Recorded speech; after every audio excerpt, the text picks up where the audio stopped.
മക്കളെ, ജിപ്മറിൻ്റെ ഒരു പുതിയ നോട്ടിഫിക്കേഷൻ വന്നിട്ടുണ്ട്. അതായത് ജിപ്മറിൻ്റെ BSc നഴ്സിങ്ങിനും അതേപോലെ അലൈഡ് ഹെൽത്ത് സയൻസിൻ്റെയും ഒക്കെ ഒരു റൗണ്ട് അലോട്ട്മെൻറ്റ് കഴിഞ്ഞിരുന്നു. അതിനുശേഷം ബാക്കി വന്ന സീറ്റുകൾ ഫില്ല് ചെയ്യാനുള്ള നോട്ടിഫിക്കേഷനാണ് ഇപ്പോൾ വന്നിരിക്കുന്നത്. അപ്പോൾ ഇതിൽ final and open counselling for BSc courses, BSc കോഴ്സുകളുടെ ഫൈനൽ ആൻഡ് ഓപ്പൺ കൗൺസിലിംഗ് ആണ്. അത് 26-ാം തീയതി, നവംബർ 26-ാം തീയതി ബുധനാഴ്ചയാണ്. ഇപ്പം നിലവിൽ അവൈലബിൾ ആയിരിക്കുന്നത് 9 വേക്കൻറ്റ് സീറ്റുകളാണ്. ആ സീറ്റ് ഏതൊക്കെയാണെന്ന് ഞാൻ പറയാം. ഇപ്പം നിലവിൽ 9 സീറ്റാണ്. ഇനി ഈ 26-ാം തീയതിക്ക് മുമ്പ് ഉണ്ടാവാനിടയുള്ള ബാക്കിയുള്ള സീറ്റ് അല്ലെങ്കിൽ വേക്കൻറ്റ് സീറ്റുകൾ കൂടി ഇതിൻ്റെ കൂടെ ആഡ് ചെയ്യപ്പെടും. അപ്പം നിലവിൽ 9 സീറ്റുണ്ട്. ബാക്കി ഇനി ആരെങ്കിലും നമുക്ക് റിസൈൻ ചെയ്യുകയോ മറ്റോ ആണെങ്കിൽ വീണ്ടും സീറ്റുകൾ കൂടുകയും ചെയ്യും. ഇപ്പോൾ വേക്കൻറ്റ് സീറ്റുകൾ നോക്കുക. നിലവിൽ BSc നഴ്സിങ്ങിന് 6 സീറ്റാണ്. 6 സീറ്റും പെൺകുട്ടികൾക്കുള്ള സീറ്റാണ്. ആൺകുട്ടികൾക്കുള്ള സീറ്റ് നിലവിൽ വേക്കൻ്റായിട്ട് റിപ്പോർട്ട് ചെയ്തിട്ടില്ല, ഇനി വന്നാലേ ഉള്ളൂ. അതേപോലെ മെഡിക്കൽ ലബോറട്ടറി സയൻസിന് 1 സീറ്റ് ബാക്കിയുണ്ട്. അതേപോലെ ബാച്ചലർ ഓഫ് ഒപ്റ്റോമെട്രിക്ക് 1 സീറ്റ് ബാക്കിയുണ്ട്. ന്യൂക്ലിയർ മെഡിസിൻ ടെക്നോളജിക്ക് 1 സീറ്റ് ബാക്കിയുണ്ട്. അങ്ങനെ മൊത്തം 9 സീറ്റാണ് നിലവിൽ വേക്കൻറ്റ് റിപ്പോർട്ട് ചെയ്തിരിക്കുന്നത്. ഞാൻ ഓൾറെഡി പറഞ്ഞു, ന്യൂ വേക്കൻസി അല്ലെങ്കിൽ പുതിയ വേക്കൻസീസ് ഏതെങ്കിലുമൊക്കെ വന്നാൽ 26-ാം തീയതി, അതായത് ഈ പ്രോസസ്സ് നടക്കുന്ന 26-ാം തീയതി വരെ വരാൻ സാധ്യതയുള്ള എല്ലാ വേക്കൻറ്റ് സീറ്റുകളും ഈ സമയത്ത് തന്നെ ഫില്ല് ചെയ്യും. അപ്പോൾ അതുകൊണ്ട് ഈ സീറ്റ് മാത്രമായിരിക്കില്ല, ചിലപ്പോൾ പുതിയ സീറ്റുകളും വരാം. അപ്പോൾ അങ്ങനെ വരുന്ന എല്ലാ സീറ്റുകളും, അപ്പോൾ 22-ാം തീയതി ഒരു ഫൈനൽ വേക്കൻസി ലിസ്റ്റ് പബ്ലിഷ് ചെയ്യുമെന്ന് പറഞ്ഞിട്ടുണ്ട്. അപ്പോൾ ആ സമയത്ത് നമുക്ക് കുറച്ചുകൂടി ഡീറ്റെയിൽ അറിയാം എത്ര സീറ്റ് വേക്കൻ്റ് ഉണ്ട് എന്ന്. ഇനി ഇതിൻ്റെ പ്രൊസീജിയർ നോക്കുക. Registration and certificate verification November 26-ാം തീയതി ബുധനാഴ്ചയാണ്. അത് നടക്കുന്നത് ഓഫ്ലൈൻ ആയിട്ടാണ്. കുട്ടി തന്നെ നേരിട്ട് പോകണം. അതായത് ഒരാളെ പ്രോക്സി കാൻഡിഡേറ്റിനെ വിടാൻ പറ്റില്ല, കുട്ടി തന്നെ നേരിട്ട് റിപ്പോർട്ട് ചെയ്യണം. ജിപ്മറിൻ്റെ അക്കാഡമിക് സെൻറ്റർ ജിപ്മർ പുതുച്ചേരിയിലാണ് 26/11 ഈ പ്രോഗ്രാം നടക്കുന്നത്. ഇനി ആർക്കൊക്കെ പങ്കെടുക്കാമെന്ന് ചോദിച്ചാൽ അനക്സർ 1-ൽ, അതായത് ജിപ്മറിൻ്റെ ആദ്യ റൗണ്ടിന് മുമ്പ് ഒരു അനക്സർ പബ്ലിഷ് ചെയ്തിരുന്നു. ആ അനക്സറിൽ ഉൾപ്പെട്ട ആർക്ക് വേണമെങ്കിലും പങ്കെടുക്കാം. അപ്പോൾ അനക്സറൊക്കെ നമ്മൾ മുമ്പ് തന്നെ കമ്മ്യൂണിറ്റിയിൽ ഇട്ടു പോയതാണ്. ഇല്ലെങ്കിൽ നിങ്ങൾക്ക് സൈറ്റിൽ നിന്ന് അനക്സർ കിട്ടും. അനക്സർ 1-ലുള്ള ഓവറോൾ മെറിറ്റ് ലിസ്റ്റിൽപ്പെട്ട ആർക്കും ഇതിൽ പാർട്ടിസിപ്പേറ്റ് ചെയ്യാം.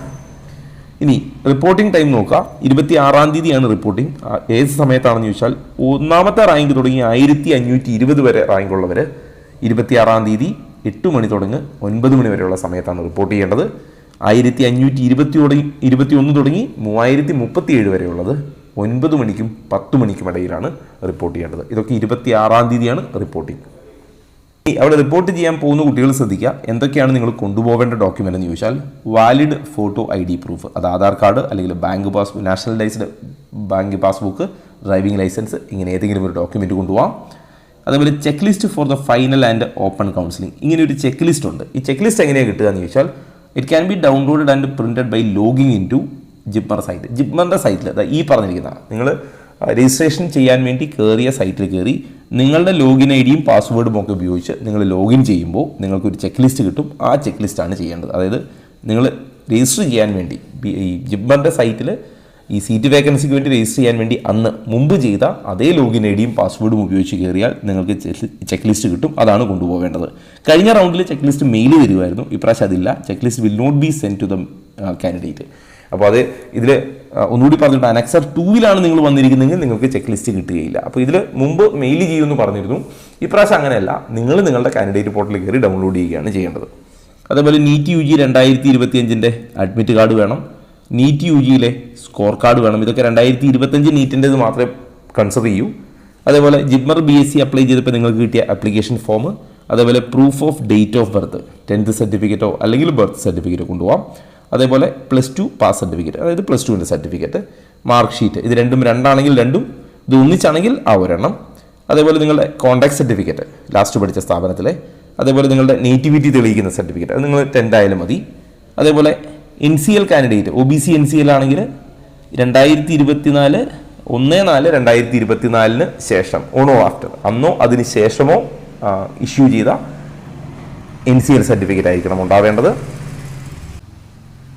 അതേപോലെ EWS ആണെങ്കിലും 1/4/2024 ശേഷം ഇഷ്യൂ ചെയ്ത സർട്ടിഫിക്കറ്റ്. ഈ OBC NCL ആണെങ്കിലും EWS ആണെങ്കിലും ഈ രണ്ടും വേണ്ടത് 1/4/2024 ശേഷം ഇഷ്യൂ ചെയ്ത സർട്ടിഫിക്കറ്റാണ്.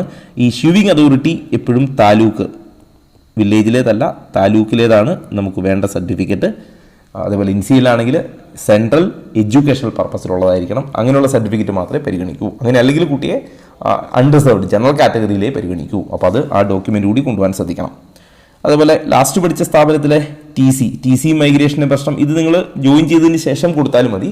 സപ്പോസ് നിങ്ങളുടെ കയ്യിൽ ഇല്ലെങ്കിൽ നിങ്ങൾക്ക് പോവാം, പിന്നീട് കൊടുത്താൽ മതി. ഉണ്ടെങ്കിൽ അതായിരിക്കും ബെറ്റർ.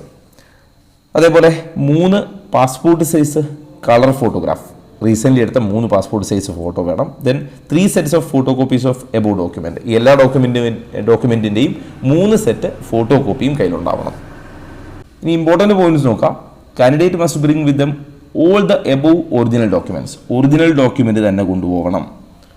ഇനി അതല്ലാതെ അറ്റസ്റ്റഡ് കോപ്പിയോ ഔട്ട്ഡേറ്റഡ് സർട്ടിഫിക്കറ്റോ ഇൻവാലിഡ് ഫോർമാറ്റിലുള്ളതോ ഇതൊന്നും പെർമിറ്റ് ചെയ്യില്ല. ഒറിജിനൽ തന്നെ കൊണ്ടുപോകണം.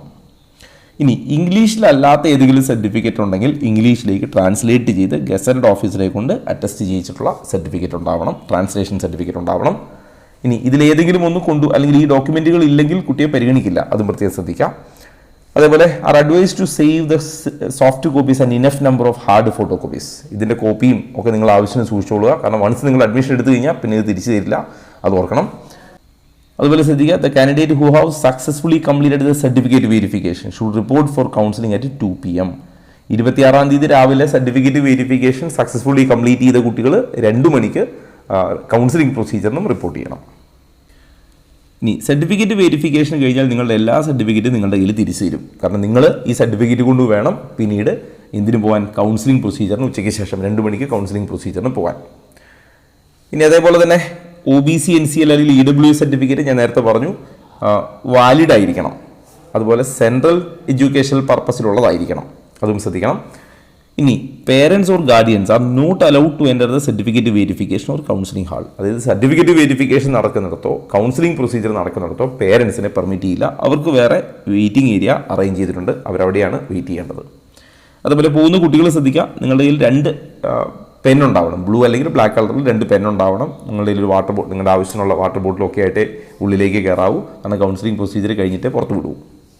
ഇനി രജിസ്ട്രേഷന് ശേഷം കൗൺസിലിംഗ് പ്രൊസീജിയർ 26/11 2 മണിക്കാണ്, ഉച്ചയ്ക്ക് 2 മണിക്കാണ്. അപ്പോൾ തൊട്ട് മുമ്പ് രാവിലെ വെരിഫിക്കേഷൻ നടത്തിയ കുട്ടികളിൽ എലിജിബിൾ ആയിരിക്കുന്നവരെയാണ് ഈ പ്രൊസീജിയറിലേക്ക് കൊണ്ടുപോവുക. നേരത്തെ പറഞ്ഞ പോലെ അപ്പിയർ ഇൻ പേഴ്സൺ, കുട്ടി നേരിട്ട് പോകണം. ഓതറൈസ്ഡ് പേഴ്സണെ ഒന്നും പെർമിറ്റ് ചെയ്യില്ല. അതായത് കുട്ടി തന്നെ വേണം പോകാൻ. ഇനി 2 മണിക്ക് നിങ്ങൾ റിപ്പോർട്ട് ചെയ്താൽ 3 മണിക്കാണ് പ്രൊസീജിയർ സ്റ്റാർട്ട് ചെയ്യുക. അതുപോലെ മറ്റൊരു കാര്യം ശ്രദ്ധിക്കാനുള്ളത്, നിലവിൽ ജിപ്മറിൽ ഏതെങ്കിലും കോഴ്സിൽ പങ്കെടുത്ത കുട്ടികളുണ്ടെങ്കിൽ, നിലവിൽ ഏതെങ്കിലും പ്രോഗ്രാമിന് പങ്കെടുത്ത കുട്ടികളുണ്ടെങ്കിൽ അവർക്ക് വേണമെങ്കിലും ഇതിൽ പാർട്ടിസിപ്പേറ്റ് ചെയ്യാം. ഇതിൽ നിങ്ങൾ ഇപ്പോൾ നഴ്സിംഗിലേക്ക്, ഇപ്പോൾ ഒരു പാരാമെഡിക്കൽ കിട്ടിയ കുട്ടിക്ക് നഴ്സിംഗിലേക്ക് മാറണമെന്നുണ്ടെങ്കിൽ മാറാം. പക്ഷേ ഒരു ചെറിയ പ്രശ്നമുള്ളത് എന്താണെന്ന് വെച്ചാൽ, ഈ 29/10 നിങ്ങൾക്കൊരു സീറ്റ് കിട്ടിയതാണെങ്കിൽ നിങ്ങൾ അടച്ചത്രയും ഫീസ് നഷ്ടപ്പെടും. മാത്രമല്ല ഒരു 10,000 രൂപ കോമ്പൻസേഷൻ അടയ്ക്കേണ്ടി വരും. ആദ്യ റൗണ്ടിൽ മുമ്പ് നിങ്ങൾക്ക് ഒരു സീറ്റ് കിട്ടിയിട്ടുണ്ട്, ഇപ്പോൾ നിങ്ങൾക്ക് ന്യൂക്ലിയർ മെഡിസിൻ ഒരു സീറ്റ് കിട്ടി, നഴ്സിംഗിലേക്ക് മാറിയാൽ കൊള്ളാമെന്നുണ്ടെങ്കിൽ അന്ന് അടച്ച ഫീസ് നഷ്ടപ്പെടും. ഒന്ന്. രണ്ടാമത്തേത്, ഒരു 10,000 രൂപ അഡീഷണലി നിങ്ങൾ കോമ്പൻസേഷൻ അടയ്ക്കേണ്ടി വരും. എന്നിട്ടാണ് നിങ്ങൾ ഈ സീറ്റ് എടുക്കേണ്ടി വരിക. അതായത് വേറെ പ്രശ്നങ്ങളൊന്നുമില്ല. അന്ന് നിങ്ങൾക്ക് കിട്ടിയ സീറ്റ് കൂടാതെ ഇന്ന് നിങ്ങൾക്ക് വേണമെന്നുണ്ടെങ്കിൽ നിങ്ങൾക്ക് പാർട്ടിസിപ്പേറ്റ് ചെയ്യാം. പാർട്ടിസിപ്പേറ്റ് ചെയ്തിട്ട് ഇപ്പോൾ നിങ്ങൾ ഉദ്ദേശിച്ച സീറ്റിലേക്ക് മാറിയാൽ മാത്രമേ ഇത് ബാധകമുള്ളൂ. മാറിയിട്ടില്ലേ നിങ്ങൾക്ക് ആ പഴയ സീറ്റ് അവിടെ തന്നെ ഉണ്ടാവും. അപ്പോൾ നിങ്ങളുടെ കയ്യിലൊരു സീറ്റുണ്ട്, നിങ്ങൾ ഈ നഴ്സിംഗിന് പങ്കെടുക്കുന്നു, നഴ്സിംഗിന് കിട്ടി, അപ്പോൾ നഴ്സിംഗിലേക്ക് മാറാം. നഴ്സിംഗിലേക്ക് മാറുമ്പോഴാണ് പഴയ ഫീസ് നഷ്ടപ്പെടുക, കോമ്പൻസേഷൻ അടയ്ക്കേണ്ടി വരിക, പുതിയ ഫീ അടയ്ക്കേണ്ടി വരിക. ഇൻ കേസ് നിങ്ങൾക്ക് പുതിയ സീറ്റ് കിട്ടിയില്ല എങ്കിൽ നിങ്ങളുടെ പഴയ സീറ്റ് അവിടെ ഉണ്ടാവും, നിങ്ങൾക്ക് വേറെ പ്രശ്നങ്ങളൊന്നുമില്ല. ഇനി അങ്ങനെ ഓൾറെഡി സീറ്റ് കിട്ടിയ കുട്ടികൾ പങ്കെടുക്കുന്നുണ്ടെങ്കിൽ എന്ത് ചെയ്യണം? How to submit a letter. ഈ ലെറ്റർ ഇവിടുന്നാണ് forwarded by the head of the department concern. നിങ്ങളുടെ ഡിപ്പാർട്ട്മെൻറ്റിൻ്റെ ഹെഡിനോട് ഒരു പെർമിഷൻ ലെറ്റർ, ഒരു NOC പോലെ ഒരു ലെറ്റർ വാങ്ങിയിട്ട് വേണം നിങ്ങളിതിൽ പങ്കെടുക്കാൻ. അതും ശ്രദ്ധിക്കണം. ഇനി കൗൺസിലിങ്ങിന് ശേഷമുള്ള പ്രൊസീജിയർ നോക്കാം. 3 മണിക്ക് കൗൺസിലിംഗ് നടക്കും. അതിനുശേഷം അഡ്മിഷൻ കിട്ടിയ കുട്ടികൾ ഏകദേശം 11,410 രൂപയാണ് ഫീ അടയ്ക്കേണ്ടത്. ആ ഫീ അടച്ചതിന് ശേഷം മെഡിക്കൽ എക്സാമിനേഷൻ 27-ാം തീയതി ഉണ്ടാവും. ആ മെഡിക്കൽ എക്സാമിനേഷൻ കൂടി ക്വാളിഫൈ ചെയ്ത് കഴിഞ്ഞാൽ, അതായത് സർട്ടിഫിക്കറ്റ് വെരിഫിക്കേഷൻ ഉണ്ട്, മെഡിക്കൽ എക്സാമിനേഷൻ ഉണ്ട്, ഫീ പേയ്മെൻ്റ് ഉണ്ട്. ഇതൊക്കെ കഴിഞ്ഞിട്ടാണ് നിങ്ങളുടെ പ്രൊവിഷണൽ അഡ്മിഷൻ ലെറ്റർ നിങ്ങൾക്ക് ഇഷ്യൂ ചെയ്യുക. അതോടെ അഡ്മിഷൻ കംപ്ലീറ്റ് ആവും. അപ്പോൾ അതും ശ്രദ്ധിക്കണം. ഇനി ഇതിലേതെങ്കിലും ഒരു പ്രൊസീജിയർ, ഈ പറഞ്ഞ പ്രൊസീജിയറുകളിൽ, അതായത് സർട്ടിഫിക്കറ്റ് വെരിഫിക്കേഷൻ, അതുപോലെ കൗൺസിലിംഗ് പ്രൊസീജിയർ, മെഡിക്കൽ എക്സാമിനേഷൻ, ഫീ പേയ്മെൻറ്റ്, ഇതിലേതെങ്കിലും ഒരു സ്റ്റെപ്പ് മിസ്സാക്കിയാൽ പോലും കുട്ടിയെ പരിഗണിക്കില്ല. അതുകൊണ്ട് അതും ശ്രദ്ധിക്കണം. ഇനി candidates are advice to make necessary arrangement for their accommodation. നിങ്ങളുടെ അക്കോമഡേഷൻ നിങ്ങൾ തന്നെ കണ്ടെത്തണം. ജിപ്മർ അക്കോമഡേഷൻ പ്രൊവൈഡ് ചെയ്യില്ല. ഇനി ഒറ്റ നോട്ടത്തിൽ എന്തൊക്കെയാണ് പ്രൊസീജിയർ നോക്കുക. നവംബർ 25 10 മണിക്ക് medical examination four physical disability candidate. Physical disability ഉള്ള കുട്ടികൾ 25 റിപ്പോർട്ട് ചെയ്യണം. Academic session 3rd floor JIPMER academic centre. ഇനി ബാക്കിയുള്ളവർ 26 26 8 മണി തുടങ്ങി 9 മണി വരെ റിപ്പോർട്ടിംഗ് ആണ് ഫോർ സർട്ടിഫിക്കറ്റ് വെരിഫിക്കേഷൻ. ആർക്കാണ്? 1 തുടങ്ങി 1400 വരെ റാങ്ക് ഉള്ളവർക്ക്. 9 മണി തുടങ്ങി 10 മണി വരെ 1401 തുടങ്ങി 3026 വരെ റാങ്ക് ഉള്ളവർക്ക്. 2 മണിക്ക് പ്രൊവിഷണൽ റിസൾട്ട് പബ്ലിഷ് ചെയ്യും. അതായത് ഈ കൗൺസിലിംഗ് പ്രൊസീജിയറിലെ റിസൾട്ട് 2 മണിക്കാണ് പബ്ലിഷ് ചെയ്യുക. ഈ പ്രൊസീജിയർ കൗൺസിലിങ്ങിന് വേണ്ടി വെരിഫിക്കേഷന് വേണ്ടി നിങ്ങൾ റിപ്പോർട്ട് ചെയ്യേണ്ടത് ജിപ്മറിൻ്റെ അക്കാഡമിക് സെൻറ്ററിലാണ്. എല്ലാ പ്രൊസീജിയറും അവിടെ തന്നെയാണ്. ഇതെല്ലാം അവിടെ തന്നെയാണ്. ഇനി 2 മണിക്ക് പ്രൊവിഷണൽ ലിസ്റ്റ് വന്നാൽ 2:30 കൗൺസിലിങ്ങിന് റിപ്പോർട്ട് ചെയ്യണം. 2:30 eligible candidates should be seated inside the counselling hall. 3 മണിക്ക് കമൻസ്മെൻറ്റ് ഓഫ് കൗൺസിലിംഗ്. ആ കൗൺസിലിംഗ് പ്രൊസീജിയർ അവിടെ കഴിയുന്നു. സീറ്റ് കിട്ടിയ കുട്ടികൾ 27 അവിടെ തുടരണം. 27 രാവിലെ 9 മണി തുടങ്ങി medical examination for selected candidates. അതിനുശേഷം മെഡിക്കൽ എക്സാമിനേഷൻ കഴിഞ്ഞ് ബയോമെട്രിക് ഫിംഗർ ക്യാപ്ചറിങ്ങും അഡ്മിഷൻ ഓർഡർ ഡിസ്ട്രിബ്യൂഷനും ഹോസ്റ്റൽ അക്കോമഡേഷൻ അറേഞ്ച്മെൻറ്റും ഒക്കെ ആയിട്ട് നടക്കും. ഓക്കെ, പ്രത്യേകം ശ്രദ്ധിക്കുക. Candidates are advice to make necessary arrangement for their accommodation for these days. കുട്ടികൾ അല്ലെങ്കിൽ കൂടെ വരുന്ന പേരൻസ് ശ്രദ്ധിക്കുക, അക്കോമഡേഷൻ ജിപ്പർ പ്രൊവൈഡ് ചെയ്യില്ല, നമ്മൾ തന്നെ അത് അറേഞ്ച് ചെയ്യേണ്ടി വരും. ഇനി അതേപോലെ BSc കോഴ്സുകളുടെ ക്ലാസ്സുകളൊക്കെ ഓൾറെഡി നവംബർ 3 സ്റ്റാർട്ട് ചെയ്തതുകൊണ്ട് after completing all the necessary admission procedure, ഈ പ്രൊസീജിയറൊക്കെ കംപ്ലീറ്റ് ചെയ്ത് അലോട്ട് ചെയ്ത കുട്ടികൾ can immediately report the department. അപ്പോൾ കുട്ടികൾ അവിടെ ഡിപ്പാർട്ട്മെൻറ്റിൽ റിപ്പോർട്ട് ചെയ്യണം. ചിലപ്പോൾ ക്ലാസ്സുകളിൽ കയറേണ്ടി വരും. അതുകൊണ്ട് കിട്ടും എന്ന് ഏകദേശം ഒരു ധാരണയെങ്കിലും ഉണ്ടെങ്കിൽ നിങ്ങളവിടെ തുടരാൻ തന്നെ, അതായത് താമസിക്കാൻ തന്നെയുള്ള അറേഞ്ച്മെൻറ്റുമായിട്ട് പോവുക. ഇനി അതല്ലെങ്കിൽ ഡിപ്പാർട്ട്മെൻറ്റിൽ നിന്ന് പെർമിഷൻ എടുത്തിട്ട് പിന്നെ നാട്ടിൽ വന്നിട്ടൊക്കെ പോകേണ്ടി വരും. അപ്പോൾ അതുകൂടി ശ്രദ്ധിച്ചേക്കാം. ഇനി ഇതുമായിട്ട് ബന്ധപ്പെട്ട് മറ്റ് അപ്ഡേറ്റുകൾ വരികയോ അല്ലെങ്കിൽ വേക്കൻസിയുടെ പുതിയ അപ്ഡേറ്റഡ് ലിസ്റ്റ് വരികയോ ചെയ്താൽ ഞാൻ കമ്മ്യൂണിറ്റിയിൽ പോസ്റ്റ് ചെയ്യാം. കമ്മ്യൂണിറ്റിയുടെ ലിങ്ക് ഞാൻ ഇതിൻ്റെ കമൻറ്റ് ബോക്സിൽ പിൻ ചെയ്തിട്ടുണ്ട്. എൻട്രൻസ് സംബന്ധമായ വാർത്തകളും അപ്ഡേഷനുകളും ഏറ്റവും വേഗം ആധികാരികമായി അറിയാൻ സബ്സ്ക്രൈബ് ചെയ്യുക, ബെൽ ഐക്കൺ അമർത്തുക. ഈ വീഡിയോ മറ്റു സുഹൃത്തുക്കളിലേക്കും ഷെയർ ചെയ്ത് നൽകുക.